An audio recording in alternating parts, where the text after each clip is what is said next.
Ya. Bueno, somos Rigel de SECO y estamos ya cerrando la empresa y bueno, os quiero decir que os animéis y que trabajéis duro para poder conseguir algo luego. Eso merece la pena. Lo mejor es, para que, como ha dicho Joaquín, que salga todo bien, es trabajar en equipo, apoyarse unos a otros y saber cada uno pues, qué tiene que hacer y animarse unos a otros.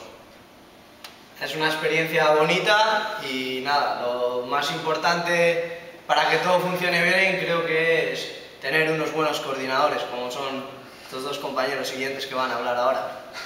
Bueno, nosotros hemos sido los coordinadores y nos hemos encargado de repartir las tareas y han trabajado muy bien estos. Con este grupo no hay cuidado, desde luego.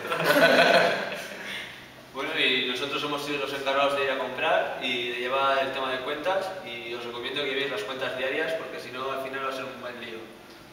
Y para finalizar, pues es una experiencia irrepetible, muy bonita y os lo aconsejo que lo hagáis.